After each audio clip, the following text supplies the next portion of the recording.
Hey everybody, welcome back to the Multi-usiverse podcast. I'm your host, Garr Punnett. It's rare that a guest will actually not only inform the audience, but change the actual show structure. Here at the Multi-usiverse podcast, we're all about informing what the path is towards circularity. And I think this was now informed now by Bergen, who we just had on as a guest, and who made it pretty clear that the future actually for us is not really understanding what's the past in terms of recycling or what the future looks like in terms of complete circularity, but it's the path on how we get there. And that's going to be really the next focus for most of our episodes going forward, is connecting the dots and creating that path. Enjoy Bergen's episode. She's the manager for the Built Environment of Americas for Cradle Products Innovation Institute. She was amazing. Again, I don't think we have a bad guest in the bunch ever. They're always informative and entertaining. Please let me know. Look forward to hearing your comments.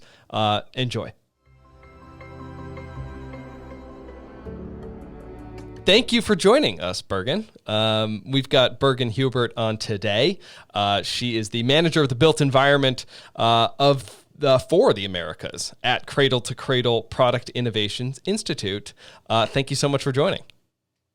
Hey, thanks for having me. Long time coming. I know that we had to pause for the holidays, take a little bit of a breather, but I'm happy to be on and ringing in 2022 with you, Garr. Well, it was worth the wait. We're going to start off just kicking this right into, do you have a favorite Cradle to Cradle certified product or project that you've worked on so far? And then we can sort of then dive into what that has meant and why that's so important. Yeah, absolutely. This is not a plug, I swear. I'm actually drinking from it right now. This is the Dopper water bottle. For those of you tuning into the video, you can see it here. I think that, we take for granted the reusable water bottle. I feel like it was like the first circular, venture where we were like, oh my gosh, these plastic water bottles, we have to come up with a reusable bottle. But I think foundational to our certification, we kind of went backwards, right? We were saying, okay, great, the reusable water bottle, but is it made of safe materials? Is it made responsibly? So I think it's such a flagship and crowning example of the Cradle to Cradle certified model in practice. So I have to be biased, and I love the Dopper water bottle, and hopefully we can send you some links to that. But as you mentioned, I specifically work in the built environment space, so I don't get to work on lovely projects like the Dopper water bottle. We also certify L'Oreal Cosmetics and a wide range of consumer products like Blue Land cleaning supplies, which some of you may be familiar with. Yeah, I actually have my set here. But I work in, kind of more of the commercial building space, anything that goes into a building. So flooring, furniture, so paint. Super sexy ceiling tiles, super sexy acoustic paneling. Yes. Yeah, exactly. And a lot of people would think it's sexy, and a lot of people do. Thank God for building designers who can see the potential there. So I think that there is a lot of excitement in the building supply world and so much impact. I think that's what the sexy part of, my job and the projects I work on is that the built environment space is just, responsible for so much, material use, waste, unfortunately, and environmental impact. So I think the sexy part is the fact that I do get to have such a great impact, on the world we live in today. I love that. What makes something how do you guys start the deep dive into a product? Yeah. And what does that sort of take? And I was reading that intensive was used in terms of terminology, but I'm sure there's a way that you all make this a little less intimidating as you start unpacking what goes into materials. Yeah, good question. I mean, I think that we used to joke. I used to work for one of our assessors. So we're a third-party certification that goes through, a group of trained consultants or material specialists who then send it to the Institute for final approval and making sure that it meets the standard criteria. when I used to work at one of those firms, we used to joke that Cradle to Cradle was the Cadillac of certifications. So maybe those of you in the US listening will kind of understand that reference, that it's kind of the creme de la creme. Maybe, some people can't afford it or achieve it. And I think that we started to unpack and kind of debunk that, misnomer over time. But, in some ways it still is the Cadillac of certification, where it is multi-attribute. I think that it covers all aspects of sustainable manufacturing and design, which that includes material health. So that's all of the materials, the constituents, the chemistries, the polymers, the homogeneous materials like wood or plastic, everything that goes into making the water bottle or the carpet tile, making sure that it's fundamentally safe for humans and the environment. So that's the first attribute. The second is product circularity, which I think we'll probably spend a lot of our time talking about today. That means, is it, designed for its next use phase? Is it recyclable, compostable? Can it be refurbished or remanufactured? That's the second attribute. And then the other three are kind of about, how the product is made. Is it done responsibly? Is it done, using renewable energy? Is it done using, clean air and climate protection? So it's clean air, climate protection, water and soil stewardship, and social fairness, which also includes social equity and responsible manufacturing practices. So very holistic. So back to that kind of creme de la creme certification, covering all attributes of sustainability. But what we do is we look at all of those attributes from a holistic, no trade-offs perspective, that all of it is intertwined. And you kind of asked me how we do that. We work again with those trained consultants, and we establish kind of the rules behind it. So no, that's I love sort of the peek behind a little bit on the curtain on that. I think what's really interesting to hear you talk about is the perception that you all had a little bit. I wouldn't necessarily share that. I think cost is so much of a factor of what goes into making sure that this is properly certified. Without proper certification, you get greenwashing. You get sort of a destructive marketing cycle. Why is it? I mean, why is that so important? I think, or how do you guys maintain the standard? I mean, because that's really what it's about, is maintaining the standard, maintaining the bar. Because as soon as you start decreasing the bar a little bit, we get back to right where the problem that we're in. So, I mean, can you talk a little bit about how you all maybe address that with clients who might have sticker shock, or address that with organizations? I mean, how have you all maintained that, hey, this is necessary because this is what we're fighting against? Yeah, great point, Garr. I think that, it is an investment, right? In the sense where we hope that it does affect the triple bottom line, in the sense where, you do discover, manufacturing efficiencies, less waste, also that social impact and that environmental impact. What are you having? Are you having a positive impact on the world and not a negative one? Can you put a price tag on that? So absolutely, all fair points. And, we are also a tiered approach. So we're a continuous improvement model, which I think is absolutely necessary in all aspects of what we're trying to achieve here, across all sectors, across all aspects of sustainability. We have to have kind of these incremental benchmarking model to get us to where we need to be. So, for example, in all 5 of those categories I described, you can achieve bronze through platinum level certification, where you can prioritize, you can kind of, meet the market where it currently is. If innovation needs to happen in material health, product circularity, clean air, climate protection, social fairness, you can take the time to do that, while kind of establishing kind of these benchmark goals over time. So I think that the way, that is set up also kind of, incentivizes continuous improvement, but allows for the necessary time and investment it takes to reach those goals. So I think that model should be applied in many, and I think it is in a lot of different ways in sustainable, not just product design, for example, but I think the way that we're looking at, climate change and the way we're establishing kind of these incremental goals, 0 by 2020, for example, how can we, successfully achieve that over time?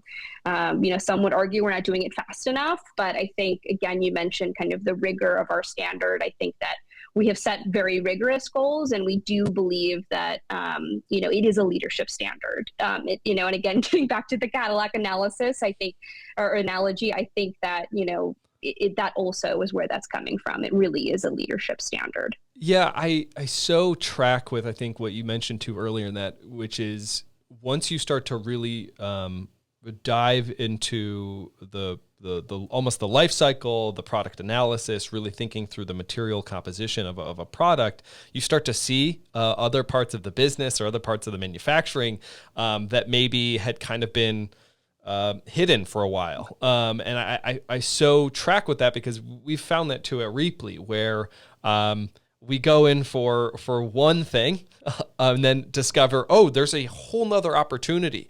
Once you start to really think your circularity, rethink how you're actually your linear operations work, that there's some magic in that, where it's, you don't necessarily see it until it's, it's right in front of you, or someone like Cradle to Cradle, or maybe even Rheaply, actually sees two different dots that haven't been connected at an organization and say, hey, have you all ever thought about this? And then all of a sudden now there's a new learning and some new efficiency at an organization. And that's really what circularity can bring. Absolutely. It's the interconnectivity of these different attributes. And it could be applied, like you said, with kind of holistic sustainable design, but also just at like an organizational level, right? That HR isn't talking to design, or design isn't talking to manufacturing, or, it really, in something like the Cradle to Cradle, certification framework, it really does, force the hand, for a lack of better words, for those, organizations internally to talk to one another, to really look at this problem holistically. And that also includes, I think, your background and my background, in that, I studied environmental science, and I'm learning more than ever about marketing communications than I ever thought I would ever have to.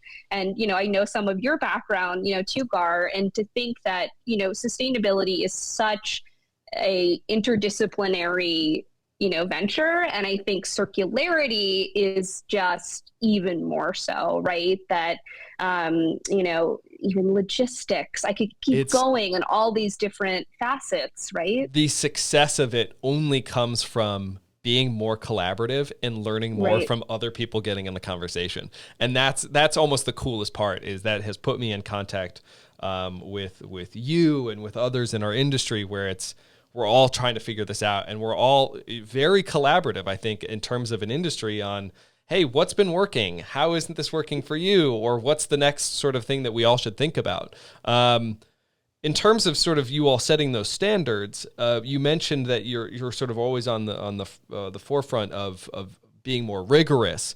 What does that mean to update Cradle to Cradle? I saw that you all came out with 4.0 for somewhat recently. What does that mean? What goes into either deciding, hey, 3.0 is not good enough, or what does it mean then to really start to unpack even 3.0 and make a 4.0?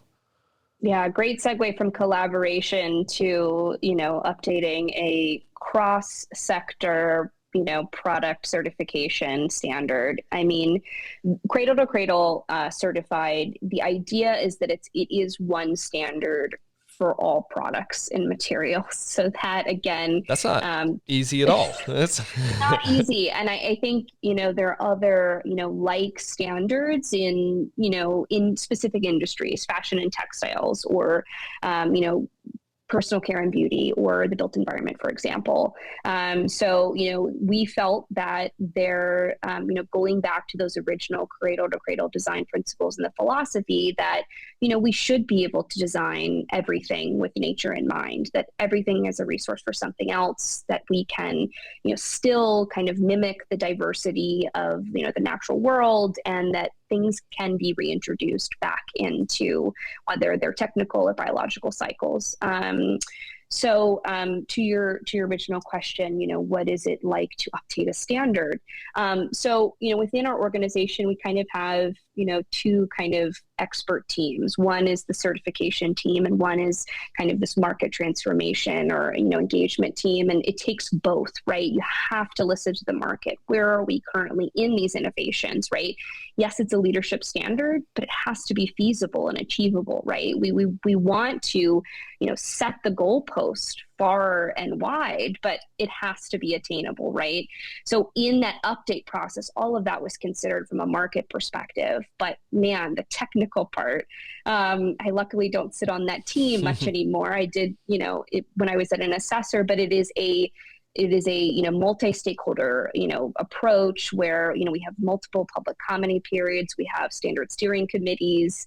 It took about 4.5 to 5 years in total to make us really the standard for the future. That was really what we wanted. We wanted this 4.0 to stand the test of time, and we can iterate as necessary, but it really needed to take us to a circular future. And so we really were careful about that process and being very collaborative, and now you have the version 4.0 standard. So what does it take then to probably source input from enterprise manufacturers, people that have a unfortunately and fortunately a vested interest in slow change or no change at all, or who might be open to again just that incremental change where it's understanding that in order to reach our consumers in 2030 we need to get to this type of zero waste goal, cradle to cradle. Like, how is that? What was that in terms of sourcing, and what is that like to work with organizations? Yeah, I think that we are very lucky that the community of Cradle to Cradle is, also kind of leading in, right. Taking it to the next step. We have manufacturers who have been on board for 15 plus years, who have really embedded this into every part of their design, manufacture, business, where it's not a tough sell, right? They're on that journey with us. And, luckily they, have some industry, influence. And I think that, it is kind of a names game. We know this, Garr, where if so-and-so is doing it, then so-and-so is going to do it. So, we are lucky that we have some really influential and key partners who have signed on to this philosophy in the very beginning. And I want to thank them if they're listening and they know who they are. And I think we're looking for those next, really influential companies to join us, right? And I think version 4 is that opportunity. And,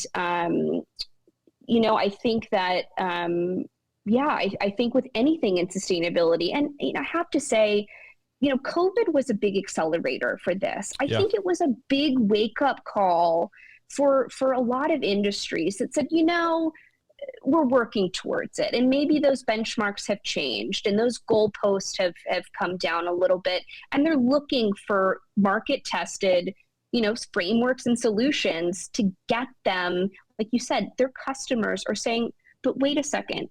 Are you doing these things now? Do you have goals in place? And I think that with that pressure, I think with competition, I think with consumer asks, and I think with just, the overall change in perception due to COVID and with the climate urgency, I think now is the time. And it really has been a joy to work with our kind of legacy or, kind of founding, Cradle to Cradle members, but it is accelerating so fast. And in sectors like electronics, automotive, packaging and print is a big one. Built environment, speaking about my own sector here, has really also been a leader in this cradle to cradle philosophy. One of our founders is a well-known American architect, Bill McDonough. And I would say still about 70% of our certifications are within the built environment globally. And really seeing high acceleration in other categories, which really is exciting. And having those kind of big players on board is big. It's to your point on the busy last 2 years. I think it was for us as well a point where it felt as though a lot of the industries we were working with got to take a breather, take a pause on something. Some influential stakeholder somewhere got more time or got more productive at home and decided, I'm going to take this on and embark on a sort of a new mission.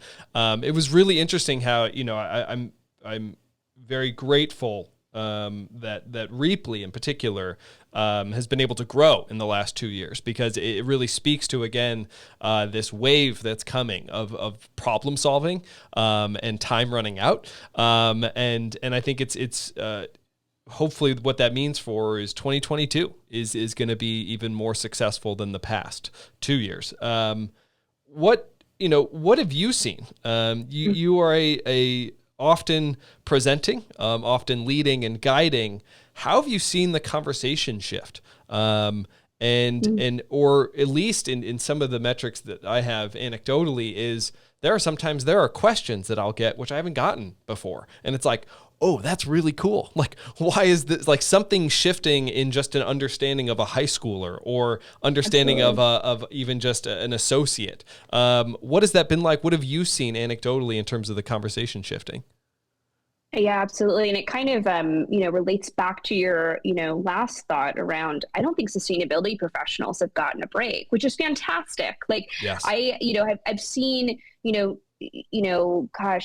within, large firms creating new positions, around sustainability, where it's not just, something that the marketing team does on the side. We had competition for a circular economy specialist.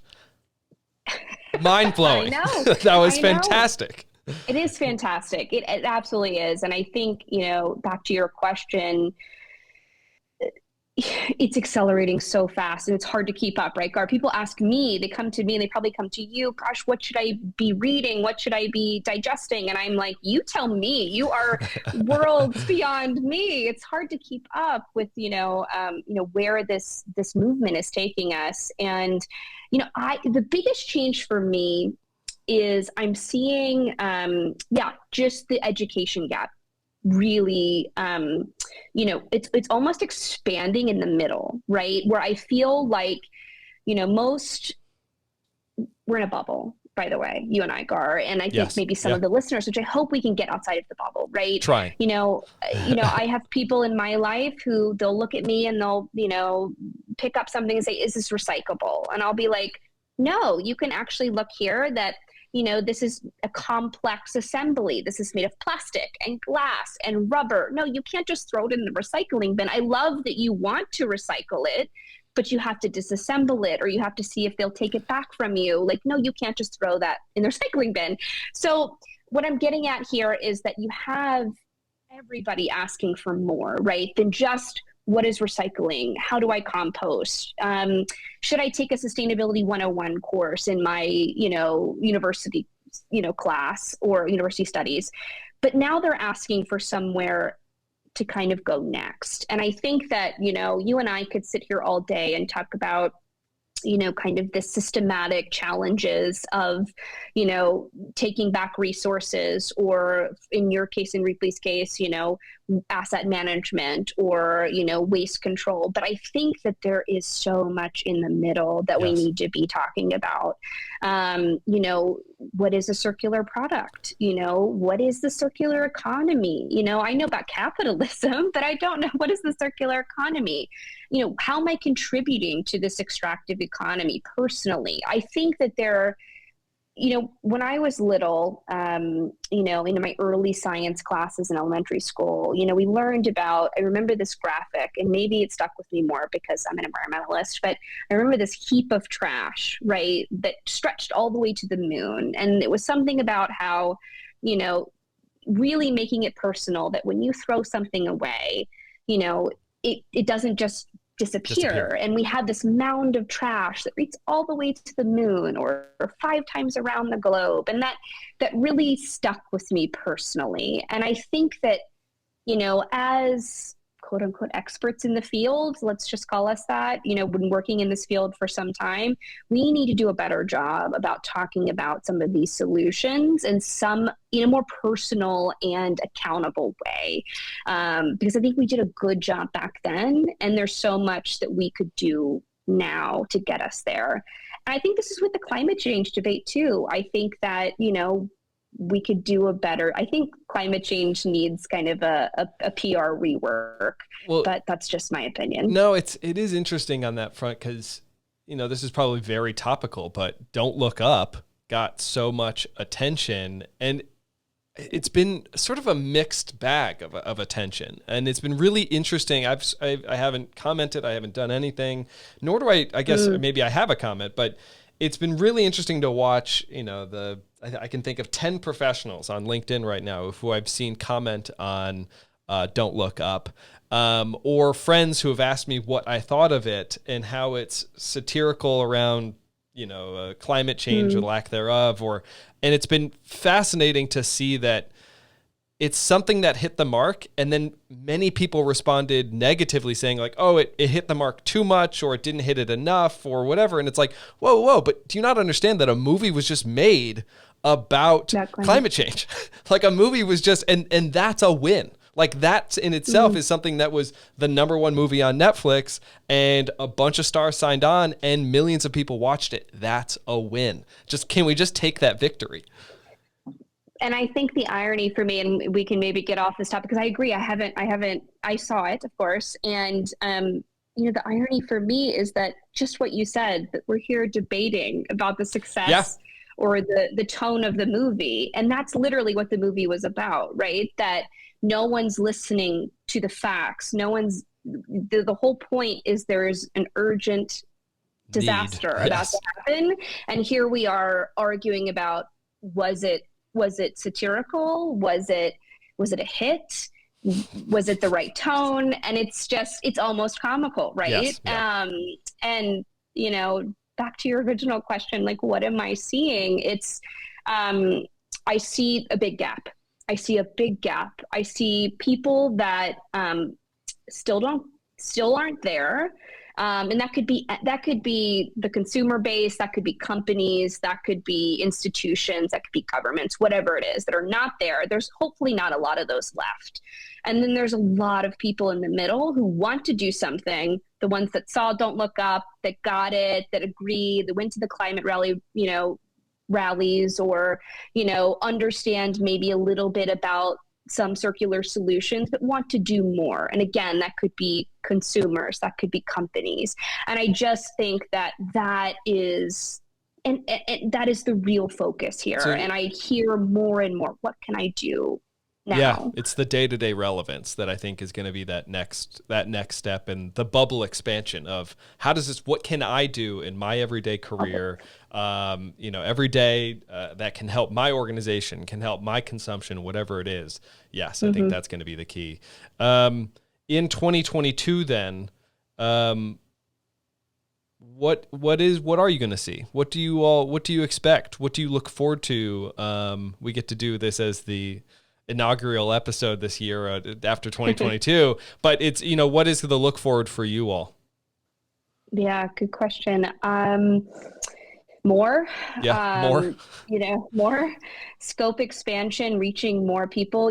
Within our certification, we also look at, manufacturing processes from, social equity, from a human rights perspective within our certification. So ensuring that, there's no child labor, that people are being paid, fair and equitably. But to that point, I would like to see our certification and sustainable practices and the availability of sustainable and healthy materials be available to everyone, no matter what the circumstance or, where they are in the world or, so I think that expanding, our certification for my personal goal is it to reach more people regardless of, social status or where they are in the world. I think that,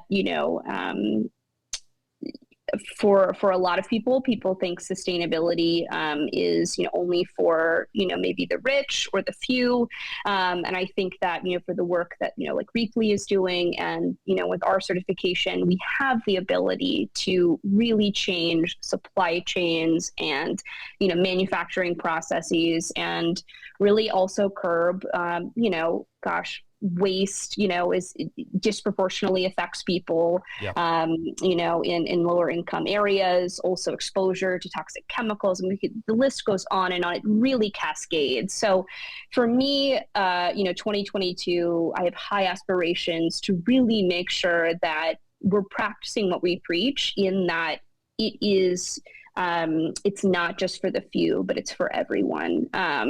We can come up with these frameworks or these organizations and, come up with these initiatives, but how are we going to implement them in the most important places? So that's kind of my personal goal and where I see 2022 going. What about you? What about Rheaply? What is on the docket for what is kind of like your goal setting for 2022? I appreciate the question. For us, it is about expanding the reach of the product. Very similarly here, we need to do more. We need to be more. We need to ask more questions.